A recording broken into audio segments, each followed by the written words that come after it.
Jérôme Bretagne et Daniel Riolo, l'after jusqu'à minuit, bien sûr. David Lorto va nous rejoindre dans quelques instants pour nous expliquer ce qui ne va pas au Bayern. Il y aura beaucoup à dire. Mais d'abord, accueillons Cyril au 32-16 qui est là, supporter de Paris. Salut Cyril. Bonsoir messieurs. Bonsoir Cyril. Alors Cyril, est-ce que toi tu as une explication sur sur le fait que le PSG est reculé comme ça et qu'il ait quand même eu des difficultés, notamment en première mi-temps? Alors oui, j'ai une explication, mais j'ai tout d'abord une mauvaise nouvelle pour vous. Ça fait bien après des années d'écoute de l'after, et je vous apprécie vraiment beaucoup. J'ai bien peur que vous perdiez ce soir un auditeur pour la simple et bonne raison, c'est que vous venez de détruire Rabiot. Alors qu'à mes yeux... Alors que c'est ton petit chouchou, Cyril? Non, mais ce soir, vous vous trompez, mais... Alors, je suis pas un ancien pro comme Jérôme, il pourra se cacher derrière son statut, seulement le football, je le connais un temps soit peu. Et quand vous n'avez pas tenu compte une seule minute du fait que Paris, au bout d'une minute 30, il marque, et que naturellement, on se doit de reculer un tant soit peu pendant les quelques minutes qui suivent, et le Bayern de mettre la pression tout de suite. Et qu'est-ce qui va se passer? Ils savent pertinemment qu'ils ont les trois flèches devant, et que ces gens-là, Rabiot, Verratti et Mota, qu'est-ce qu'ils ont fait? Ils n'ont pas défendu, comme vous l'avez dit, ils n'avaient pas besoin. Ils sont laissés, et dès qu'ils avaient le ballon... Donc pour toi, c'est délibéré en fait? Mais bien sûr, parce que c'est délibéré, mais c'est surtout une obligation que Bayern pousse. Ils sont obligés de pousser, ils savent pertinemment. Rabiot, quand il fait une passe D sur Neymar, que Neymar loupe son contrôle, au bout de 20 minutes, ça peut faire 2-0. Le contrôle, 9 fois sur 10, il va le réussir. Ils ont été ils ont été tous très bons. Je trouve que, voilà, moi, c'est l'unanimité. Le parc, en plus, c'était cool. On parle pas suffisamment d'Auteuil. J'étais le 6 août au premier match du PSG contre Amiens. Je trouve qu'on a Auteuil qui chante beaucoup, qui n'insulte personne, qui se comporte vachement bien. Je trouve que vraiment on retrouve une ambiance digne des grandes épopées de Coupe d'Europe, vraiment. Il y avait même des fumigènes au début du match, dis donc. Ouais, ça va faire amende. Ouais. Pardon? Je dis, il y avait même des fumigènes au début du match. Ouais, bon, une petite amende, mais c'est pas grave. En l'occurrence, ça fait plaisir. Il y a du moment qu'il n'y a pas d'accident. Mais voilà, vraiment, j'ai rien à dire de mal. Même Kurzawa qui se fait de temps en temps allumer, je l'ai trouvé, ma foi, il a fait les efforts en première mi-temps pour Neymar. Il a raté des trucs encore, Kurzawa. Ouais, il était nul, arrête. Donc, tout le temps. Non, mais il était placé n'importe où, il n'a pas réussi un centre. Cyril, nous écoutons. Tu remarques comment nous avons progressé. Parce que on est respectueux. Fut un temps, après avoir entendu autant de choses délirantes, je serais intervenu. Je t'ai laissé t'exprimer, c'est fantastique. Avec Jérôme, on est sidéré par cette analyse. Effectivement, je souligne cet effort de Daniel. Mais c'est juste pour toi, en fait. J'avoue que c'est très dur. J'avoue que c'est quand même très très compliqué d'entendre ce qu'on a entendu là, quand même. Un aparté, c'est la deuxième fois que je peux me vanter de t'avoir. Que tu m'aies écouté, on s'était pris le bec une fois sur Sergio. Non, te vante pas trop, c'est un gros travail que je fais sur moi-même. Eh bien, c'est bien, c'est que le psy il bosse bien avec toi. Alors, c'est la preuve aussi ça nous coûte cher en psy. C'est la preuve que des Jean-Claude, il y en a partout, il y en a à Lyon et il y en a au PSG aussi des Jean-Claude. Bon, alors donc pour vous, c'est absolument pas délibéré, contrairement à ce que pense Cyril, le fait qu'il y ait eu comme ça un bloc qui se soit. C'est surtout que Jean-Claude, il dit on peut pas critiquer Rabiot. Ne l'appelle pas Jean-Claude, c'est Cyril. Ah oui, mais il ressemble à Jean-Claude de Lyon, donc c'est ça, toi t'as fait un amalgame. Mais bref, non, mais nous là-dessus, on en a parlé avant. Donc Cyril, il a donné son avis. Voilà, il a envie de penser ça, il pense ça. Je pense que Rabiot n'a pas été bon, que Kurzawa a pas été bon non plus, mais ça on est habitué. Et que savoir si tu recules quand tu mènes 1-0, c'est dans les années 80, 90, il y a ce genre de choses. Aujourd'hui, quand tu es une équipe comme ça dans un match de Ligue des Champions, c'est pas parce que tu marques au bout d'une 30 que tu recules délibérément et que tu subis le pressing. Non, exactement. C'est pas vrai. Mais bon, surtout ce PSG-là, qui a jamais fonctionné de la sorte. Autant il peut y avoir des équipes, et encore, je suis d'accord avec Daniel, ce que je veux dire aujourd'hui, le foot moderne, c'est très rare, surtout au bout d'une minute 30. Que tu recules quand tu mènes 1-0 à la 70e minute, que tu veux protéger ton but. Ouais, c'est arrivé à toutes les équipes, ça m'est arrivé aussi. Ouais, c'est peut-être inconsciemment tu le fais, mais là au bout d'une minute 30, c'est pas possible. Reculer autant et alors après de là à nous dire que Rabiot a été bon, moi je veux bien. C'est pas jeter la pierre sur Rabiot aujourd'hui ou sur un autre joueur, mais il faut reconnaître que Rabiot. Non, ce milieu a beaucoup souffert. Il n'arrivait pas à ressortir un ballon. Tiens, c'est bien, hein, oui, 3-0, c'est fantastique, mais pendant 25 minutes, il n'y a pas un ballon propre qui ressortait. Petite déclat d'Mbappé qui a dit on a subi et ce n'était pas volontaire. Il vient de le dire à la sortie du match. Dommage, Cyril. Donc ça répond à Cyril directement. Mais ne nous quitte pas, parce que tu nous as menacé de nous quitter, de perdre d'auditeurs. Ne nous quitte pas. Je te rassure. le fait de me comparer à ton Lyonnais, sans déconner, en plus je sais ce que tu en penses puisque je t'écoute, en l'occurrence ça fait vraiment pas plaisir que tu le penses ou non, parce que j'en suis pas un. Cyril, c'est pas que ça doit pas te faire plaisir, Cyril, pardonne-moi, Cyril, ne te sens pas offensé, c'est juste qu'à un moment, c'est toi qui arrives en étant agressif, en disant non, il n'a pas été agressif, Cyril. Il n'a pas du tout été agressif. Genre, vous allez perdre un auditeur. Ouais, et puis restons tranquilles, on se parle, je fais des efforts énormissimes, Gilbert, souligne-le quand même. Mais moi je vais te dire, vu le statut qu'a acquis Jean-Claude, auditeur lyonnais à cette émission, moi à ta place, je le prendrais comme un compliment. Non, le prends pas comme ça, Cyril. Le prends pas comme ça, Cyril. Mais il faut en fait, Merci Daniel.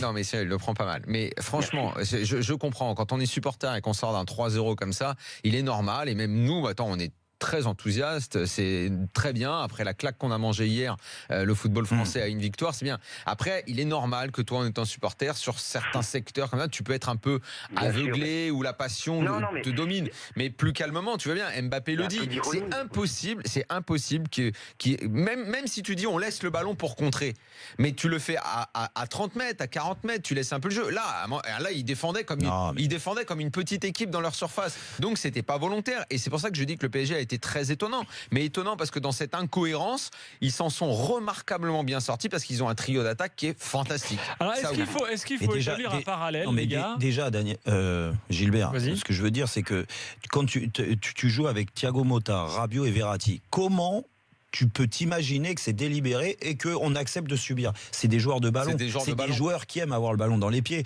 Il faut pas me dire que Thiago Motta aujourd'hui, il a gagné 3-0, tout le monde est content, voilà, et même nous. On est content que le Paris Saint-Germain ait gagné 3-0. Mais Thiago Motta, il s'est pas éclaté sur le terrain. Je l'ai vu faire des efforts, rappeler ses coéquipiers, il comprenait pas. En plus de jouer comme ça, pas du tout. Rabiot, il fait pas un grand match et il le sait lui-même. Ça se voit dans son attitude aussi. Ils sont heureux, oui, d'accord. Peut-être le seul au milieu de terrain, je te dis encore une fois, à prendre avec des pincettes, bien sûr, c'est Verratti qui a essayé de tenter, qui était le seul à ressortir un petit peu. C'est que le premier ballon récupéré haut par un pressing de Rabiot, tu sais à quelle minute c'est arrivé? Je l'ai même dit à Jeannot à côté de moi, c'est à la 70e minute. C'est pas normal. C'est pas normal. C'est qu'au bout d'un moment, ce bloc doit remonter. Alors je te dis, on met en avant les milieux de terrain qui ont galéré. Je te dis, le manque de travail défensif, que ça soit Mbappé d'un côté et de Neymar de l'autre, ça va pour les milieux où c'est pas facile de défendre sur toute la largeur, et surtout aussi les défenseurs, parce que rappelle-toi ce qu'on te disait en début de match, quand Vidal il prend le ballon et il vise 2-3 fois en profondeur sur 40-50 mètres. Ça a failli être surprenant pour les défenseurs, alors que c'est étonnant quand tu vois la lecture du jeu de Thiago Silva, c'est quand même un de ses points forts. Marquinhos a souvent été pris aussi à défaut, à l'arrache, à dévier 2-3 ballons. Ils ont défendu les mecs. Mais c'est pour ça. Donc moi je te dis que il y a aussi le fait que le bloc pour remonter, Thiago Silva et Marquinhos, c'est à eux aussi de pousser les milieux. Et là ils l'ont pas fait. Cyril, merci en tout cas. Juste un dernier mot, s'il vous plaît, ça va prendre 3 secondes, ça n'a rien à voir avec ça. Je fais un gros bisou à mon Juju. C'est le frère d'un de mes amis qui est pas au mieux en ce moment, qui est dans un état un peu critique. Et voilà, on a plein de pensées pour lui. Et voilà. Et en tous les cas, nous aussi, soirée. Cyril. Et ne le prends pas mal. C'était une discussion comme on en a dans l'after.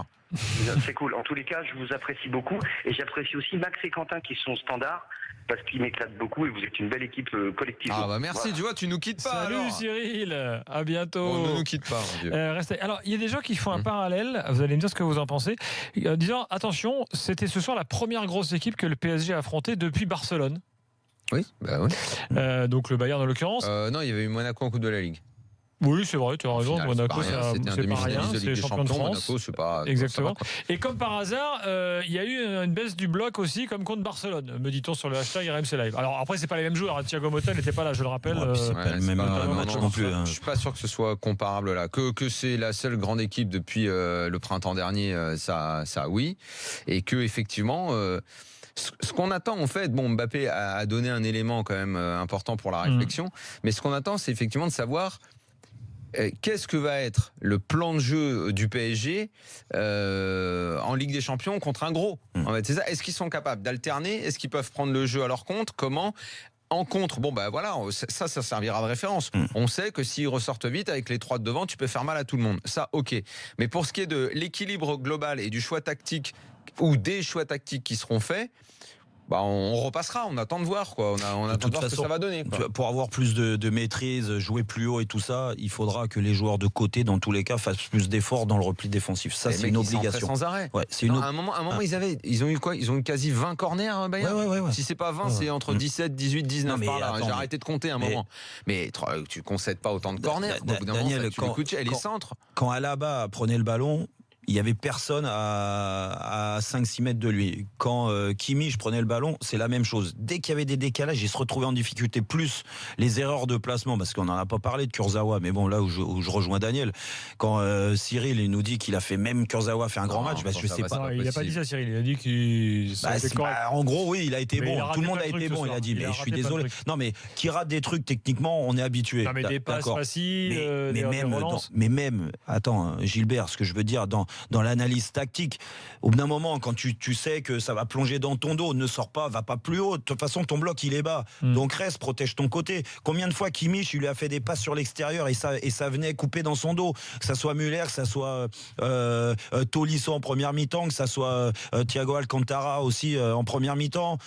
Ce que je veux dire, c'est aussi là-dessus, le Paris Saint-Germain doit progresser, mais ça passera par des choix forts d'Emery. Dans tous les cas, je pense que moi, avec ce trio d'attaque comme il veut faire jouer, tu peux pas jouer comme ça avec ces 3 milieux de terrain, c'est pas possible. Il faut changer quelque chose. Alors après, c'est bien, Paris a gagné, et c'est quand même plus facile pour une équipe pour un entraîneur de changer les choses dans son équipe quand elle gagne. Elle est invaincue, le PSG, depuis le début. Les 3 devant, ils marquent à tous les matchs quasiment, donc ils brillent.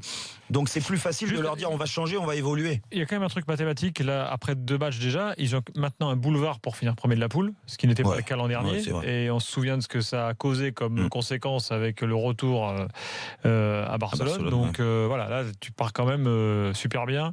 À Anderlecht, franchement, tu vois pas ce qui peut les gêner. Si tu parles comptabilité, à moins d'une déroute au Bayern, il faut prendre plus de 3 du coup. Qui n'est pas un match aller-retour, qui est quand même un match de poule, donc tu n'es pas dans la config de garder le score et de passer au travers comme contre le Barça. La première place, là, tu l'as normalement assurée. Ce qui sera une première si ça arrive. Une première, parce que le PSG, quand ils ont eu un gros dans la poule, à part, je le répète souvent, la fois où ils avaient eu Porto et Benfica une année, ça a toujours fait deuxième. Ce sera une première. Ça ne veut pas dire forcément grand-chose, mais c'est un point positif, une sorte de petit message, une sorte de progrès, quoi, en tout cas. Voilà. Allez, dans quelques instants, David Lorto avec nous, mais d'abord Ludovic, qui est supporter du PSG, qui sort du parc. Salut Ludovic. Salut l'after, bonsoir à tout le monde. Bonsoir Daniel. Alors t'étais au parc comme Jérôme et toi j'étais au parc, j'en sors et là je suis arrivé chez moi. Bon, t'as passé une bonne soirée. J'ai passé une très bonne soirée, mais un peu agaçante, mais très bonne soirée. Avant, je vais commencer mon propos par dire que je suis très content qu'on ait gagné ce match, miraculeusement. Parce que le nombre d'actions que le Bayern a eu dangereuses, après forcément je suis supporter parisien, ma vision elle est un petit peu biaisée, je sais, je stresse plus que un observateur neutre. Et le PSG aussi a eu beaucoup d'occasions, mine de rien, tu sais. Et regardez, il devait avoir 15 corners à 1. Ouais, c'est ça, à un moment il y a eu ça. Que le Bayern n'ait pas marqué plus de buts. Donc moi j'avais 3 petits points à souligner. Moi je suis placé du côté de Paris. Donc en première mi-temps j'ai Mbappé devant moi. À la première minute de jeu, quand tu joues contre, à mon avis, pour moi, le deuxième meilleur latéral gauche du monde après Marcelo, donc David Alaba, ton ailier droit, il doit défendre. Mbappé n'a jamais défendu sur Alaba. Donc Alaba a centré, il avait des boulevards, il centrait, et devant, il ratait. Thiago Silva doit sauver au moins 3 buts tout fait. Donc vraiment, je suis très content qu'on gagne. Mais c'est vrai, Thiago Silva, il sort un ballon sur la ligne. À un moment, il y a quoi ? Il y a 2-0 à ce moment-là ? 2-0. C'est miraculeux qu'on n'ait pas pris de but. Il va falloir faire quelque chose. Je sais qu'Mbappé, je pense pas que tout d'un coup, il va se mettre à défendre sur son côté. Donc il faut pallier le milieu de terrain. Mon deuxième point, c'est qu'on s'aperçoit, on a tous critiqué Blaise Matuidi, il n'est pas assez technique, il faut jouer avec des artistes, on est une équipe de joueurs de ballon. Mais en fait, on s'aperçoit que dans un grand match, avec de l'intensité, quand il n'y a pas Blaise Matuidi, Rabiot est mauvais. Thiago Motta, on sait, il a l'excuse, c'est qu'il est un peu plus âgé, donc c'est difficile de courir derrière Vidal, Alcantara et puis Tolisso. Donc quand on n'a pas de mecs qui mettent l'impact dans un gros match, tout notre milieu de terrain, il sombre. Donc je suis quand même content qu'on gagne. Et puis le troisième point, ça c'est juste pour vraiment chercher la petite bête, le management d'Emery. Quand tu mènes 3-0 au parc contre le Bayern, tu as gagné le match, parce que le Bayern aurait pu jouer 3 mi-temps, ils n'auraient pas mis un but. Ah oui, je crois que ça a énervé Jérôme aussi, ça. Un banc Ligue des Champions, il faut faire rentrer les joueurs. Je sais pas, il peut pas faire la saison à 11 joueurs. il y a Draxler, il y a Di Maria, il faut les faire jouer plus que 10 minutes, 5 minutes et puis 3 minutes. On va voir la compo. On va voir la compo. J'entends ce que tu dis. Je suis peut-être d'accord. Oui, je sais pas trop. J'ai pas réfléchi à ça. J'attends de voir un peu samedi contre Bordeaux, qui est un match de championnat important contre une équipe invaincue. De voir un peu si justement il peut faire souffler Neymar, Mbappé. Logiquement, il devrait mettre Di Maria titulaire. Ou Draxler, ou Lo Celso, que j'ai quand même envie de voir démarrer un match un jour, mais en même temps il peut pas faire rentrer que des frais et sortir les mecs. Est-ce que si Neymar lui dit je veux jouer les matchs, il est obligé de les jouer? Oui, ça, ce côté-là, tu as raison. Il faut voir un peu le management. Oui. Ludovic, il a raison. En plus, il était placé du bon côté d'Mbappé. Mais moi, c'est ce que je te disais. Je te disais, tu peux me mettre où je suis pas forcément d'accord. Tu dis Rabiot est capable de faire beaucoup plus qu'il a fait aujourd'hui. Mais Rabiot a besoin aussi d'avoir devant lui des joueurs qui font des efforts. Tu sais, quand tu joues à 3 milieux comme ça, avec Thiago Motta. En plus, on le connaît. Thiago Motta, il aime bien rester un petit peu statique. C'est pas lui qui va faire les efforts, c'est pas un N'Golo Kanté, tu vois, qui va combler les brèches à droite et à gauche. Forcément, Rabiot, quand il est axe gauche, il va être amené à défendre devant lui, à défendre un petit peu à droite, mais surtout sur le côté gauche. Mais là, il défend avec le milieu de terrain face à lui, donc le milieu droit, axe droit. Donc c'était soit Tolisso, soit Thiago Alcantara en première mi-temps. Et à compenser les montées de Kimmich parce que Neymar ne faisait pas les efforts. C'est à Emery aussi dans ce système-là d'obliger ces joueurs de côté. Alors là, ils font la différence. C'est plus facile je te dis, quand tu marques, que t'es bon, que t'as semblé être bon, que Emery leur dit ouais, attention les gars, défensivement on a été mis en difficulté, il faut que toi tu fasses plus d'efforts, parce que en continuant de la sorte, avec n'importe quel milieu, tu mets Lo Celso à la place de Rabiot, je suis sûr qu'il aurait fait le même genre de match. Ludovic, merci en tous les cas. Merci à vous, bonne soirée. Salut, bonne soirée. David Lorto nous rejoint, messieurs. Allô, David, bonsoir. Salut messieurs, salut à tous. Qu'est-ce qu'on dit en Allemagne? Il va sauter Ancelotti ou quoi? Alors, dites-moi, la dernière fois que le Bayern a perdu 3-0 en France, c'était contre Lyon. Oui, je sais ce que tu vas dire. Ce soir-là, le Kaiser Franz Beckenbauer, au moment du banquet, a dit « Vous pouvez tous changer de métier ». Et donc je pense que ce soir... et cette même année, ils ont gagné la Ligue des Champions. Exactement. Je pense que ce soir, on n'est pas tout à fait à ce stade-là, mais je peux vous dire que ça a tendance quand même à flinguer sévère en Allemagne.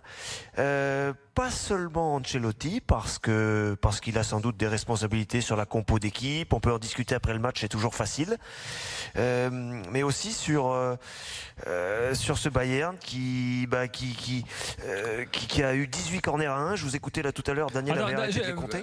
Faisons par étapes. Est-ce que les choix d'Ancelotti sont contestés? Quand vous avez Hummels, Boateng sur le banc, c'est compliqué. Enfin, Boateng était en tribune même. Non, Boateng. Ouais, alors pourquoi? C'est ça. Je voulais te demander. Boateng blessé, c'est quoi l'histoire? Non, alors lui il revient. Boateng vient tout juste de reprendre. Hein. Il a eu très très peu de temps de jeu avant ce match-là. Et Hummels, on ne sait pas pourquoi il n'était pas aligné. Est-ce qu'il a eu une blessure? On ne sait pas. Je n'ai pas cette information et je suis pas le seul. Les confrères allemands non plus. Après, je disais avant le match tout à l'heure que au Bayern, on a un effectif supérieur à 11 joueurs. Donc quand vous alignez Zule, quand vous alignez Javi Martinez qui a été plutôt très bon ce soir. Moi j'ai beaucoup aimé Javi Martinez. Il a évité pas mal de casses supplémentaires. Je suis content de faire partie de la famille de l'After ce soir parce que votre analyse à vous, elle est équilibrée, alors que celle qui est dressée sur les réseaux, dans les médias en Allemagne, elle est assez sévère. On a condamné Ancelotti déjà quasiment, pour répondre à votre question. C'est assez curieux, c'est assez curieux à ce stade-là de la saison d'en être dans un tel malaise dans l'analyse. Le Bayern est malade, dit-on en Allemagne. Le Bayern l'année dernière avait également été dans les phases de poule parfois décevants. Ils perdent contre l'Atlético, ils finissent deuxième de la poule. Ouais. Ils perdent à Rostov dans un match un peu délirant, limite sous la neige. Enfin bref, le genre de match pourri comme il peut en arriver quand on va en Russie là. Et ils perdent récemment contre Hoffenheim. Hein. Et dans la alors peut-être que cette année ça ne se reproduira pas, mais c'est juste pour un parallèle historique proche. Et à l'arrivée, quand ils perdent contre le Real dans les matchs aller-retour, excuse-moi, mais contre le Real, ils font le match. Ils sont bons. Le Real est très, très, très, très, très fort. Et le Bayern n'est pas mal du tout aussi. Je veux dire, en tout cas, ils rivalisent vraiment avec. Quoi. Ce soir, Ancelotti a expliqué dans la conf d'après-match qu'il y avait un déséquilibre trop flagrant entre l'offensive et le fait de prêter les flancs derrière aux contre-attaques éclairs des attaquants du PSG. Ça, je pense qu'il n'est pas le seul à l'avoir remarqué. Vous avez une domination de 60-40 en possession. Vous avez 18 corners à 1. Vous avez des centres à l'appel, vous l'avez mentionné, messieurs, Alaba et Kimmich. Et derrière, ça manque de présence dans la surface. Les confrères allemands n'ont pas arrêté d'en parler pendant le match. Ça manque de présence dans la surface, ça manque de mouvement dans la surface. Lewandowski est un peu agacé, comme on peut le connaître parfois. Thomas Müller... Lewandowski, je veux bien comprendre sa frustration. Le mec, il décroche sans arrêt, il essayait d'organiser, il pouvait pas être à la finition, il voyait pas un ballon. Je peux comprendre qu'il soit énervé. Et d'ailleurs, la petite phrase sur le recrutement où il avait été repris de volée et tout montre que Lewandowski doit en avoir un peu ras le bol en ce moment. Thomas Müller n'est pas aussi précis qu'il a été il y a quelques années. Déjà depuis l'année dernière, il est un peu en baisse, Thomas Müller. Voilà. Ouais. Bien sûr, on a attaqué aussi sur les choix d'Ancelotti. Pourquoi un Ribéry est sur le banc? Pourquoi un Robben est sur le banc? Alors ils sont sur le banc, pourquoi? Parce qu'ils sont usés. Robben, il est quand même un peu cuitasse. On l'a vu dans le match contre la France. Absolument. Et tout. Tiens, il est quand même un peu Robben. Bon, c'est normal en même temps. La carrière qu'il a eue, et Ribéry aussi, il est un peu usé. Et puis moi, c'est pas là que j'ai vu le plus de manque du Bayern, c'est pas ces postes-là, c'est pas Robben et Ribéry qui manquaient parce que plus dans la liaison milieu exactement, plus défense milieu. Et moi c'est ce que je disais, c'est ça que n'a pas été efficace, pas bon. Non, pas assez. Mais sur moi ce qui m'a surpris, David, alors toi tu les vois plus que moi, le Bayern, alors certainement pas avec en face une adversité aussi forte offensivement, parce que il y a quand même Cavani, Mbappé, Neymar, quand ils prennent le ballon face au jeu, quand ils accélèrent, c'est compliqué pour n'importe quelle défense, même la plus forte au monde, on est d'accord, mais c'est l'intelligence du milieu de terrain. Aujourd'hui, du Ancelotti se permet de jouer avec Tolisso, Thiago Alcantara, c'est des bons joueurs de football. Il y a pas de problème. Le problème, c'est que à la perte du ballon, un joueur comme Alonso, par exemple, a manqué ce soir. Je suis sûr que si t'as Alonso, mais lui c'était le régulateur. Xabi Alonso, ça court pas les rues. C'est quand même un joueur hors norme. On est d'accord, je suis pas en train de dire qu'il fallait trouver le même genre de joueur, mais je pense que sur un match comme ce soir où ils ont été très bons par moment dans l'orientation du jeu, à essayer d'acculer dans la possession de balle, parce que tu l'as dit, ils l'ont eu sur l'ensemble du match. À la perte du ballon, là, ils ont pris des comptes dans la tête. Et là, l'intelligence d'un milieu de terrain à la Xabi Alonso, a manqué. Mais, en fait, et il faut aller plus loin sur le milieu du Bayern. Je ne sais pas quelles sont les solutions qui s'offrent à Ancelotti, mais il y a quand même un joueur qui, forcément, lui aussi, avec le temps, est en train de baisser et était une sorte de... je sais même pas comment dire, tellement il emmène tout sur son passage, c'est Arturo Vidal. Arturo Vidal, c'est plus le même non plus. On l'avait déjà vu un peu justement l'année dernière dans le match contre le Real. Bon, voilà, le grand Arturo Vidal, c'est certainement un peu terminé maintenant. Et lui, au milieu de terrain, c'est en milieu de transition. Il y a encore 2 ans, il est dans le top 3 mondial, quoi. C'est un joueur fantastique. Là, il a vachement baissé. Là, je te rejoins, et entre Vidal, Thiago Alcantara, qui peut être le passeur un peu, et Tolisso, qui est quand même un joueur qui n'a pas une grosse expérience encore, c'est un jeune joueur. Tolisso, c'est un beau joueur. Ça fait c'est peut-être un peu léger, quoi. Tiens, écoutez, Carlo Ancelotti, c'était en conférence de presse il y a quelques minutes, c'est en anglais, mais c'est traduit ensuite. Non, on avait prévu d'avoir un bon contrôle du match, beaucoup de possession. Plus de joueurs au milieu du terrain pour essayer de contrôler le match avec les défenseurs centraux. Mais c'est juste une décision technique. Retour voir à Paris. Voilà, petite explication tactique du Carlo Ancelotti. David, un truc à rajouter? Oui, Gilbert, quand même, je sais pas si vous l'avez mentionné, mais le match n'est pas du tout le même au bout d'une minute et demie quand même. Oui, et aussi tous les joueurs qui sont intervenus pour en parler après la rencontre du côté Bayern, qui ont eu d'ailleurs la gentillesse de venir parler un peu avec les journalistes, et ça c'est bien parce qu'ils sont nombreux à l'avoir fait, disent qu'on peut pas se permettre de prendre un but au bout d'1 minute 30 de jeu, c'est impossible, c'est un truc qu'on peut pas expliquer, qu'on peut pas défendre, et derrière le jeu bascule dans un scénario qui n'est pas forcément le même s'il y a 0-0 à la mi-temps, quoi, clairement. Ouais, mais moi alors pour te contredire là-dessus, déjà t'as le droit de prendre un but au bout d'une minute 30, la preuve ils l'ont pris. Oui, mais ils voudraient bien ne pas tu vois. Oui, non, mais tu préfères toujours plutôt que ça soit dans le mauvais sens que ça soit dans le bon sens, on est d'accord. Mais après, quand tu vois comment le Bayern a réagi et Ancelotti vient de le confirmer, j'ai densifié mon milieu pour gagner la bataille de la possession. Ce qui n'était pas facile avant le coup, parce que Paris c'est le point fort du PSG ces dernières années. Donc, mais tu croyais quand même pas, Jérôme, sérieusement, que Paris Saint-Germain allait avoir le ballon? Pourquoi? Et pourquoi pas? Alors, ce serait bien la seule fois dans l'année, avec éventuellement le Real Madrid. Là, David, il y avait vraiment moyen de rivaliser. Je crois pas, moi. Mais moi, je m'attendais à un partage, un truc. Je te dis pas que Paris allait faire 70-80. Je te le dis. Moi, première mi-temps, c'était ça. Ouais, voilà. Je m'attendais à quelque chose de bien plus partagé. Je m'attendais pas à un PSG si bas, quand même. Le Bayern a toujours la possession. Moi, ça m'étonne pas du tout qu'il l'ait eu ce soir, hein. Même à l'extérieur. Mais je suis d'accord avec toi, David. Mais alors dans ces cas-là, je te retourne la question dans l'autre sens, c'est que le Paris Saint-Germain a toujours la possession. David, tous les matchs qu'ils ont fait, ils ont la possession. En tout cas, David, je te félicite pas. Très mauvaise semaine. Borussia Dortmund plus Bayern. Ça fait quand même, ça commence à durer quand même pour le foot allemand. Leipzig aussi. Leipzig est en train de découvrir cette compétition, donc là, c'est évidemment circonstance atténuante. Mais tiens, attends, reste avec nous parce qu'il faut qu'on raconte l'histoire de l'attaquant de Leipzig à Besiktas, notre ami Werner. C'est assez étonnant. Reste là si tu veux bien. On va le faire ensemble et puis à l'évaluation à suivre. Je rappelle les résultats. Le PSG bat le Bayern 3-0 ce soir. Dans cette même poule, le Celtic gagne à Anderlecht 3-0. Bâle explose Benfica 5-0. United gagne au CSKA Moscou 4-1. La Roma gagne à Karabakh 2-1. La Juve bat Olympiakos 2-0 et le Barça gagne au Sporting 1-0. A tout de suite dans l'after.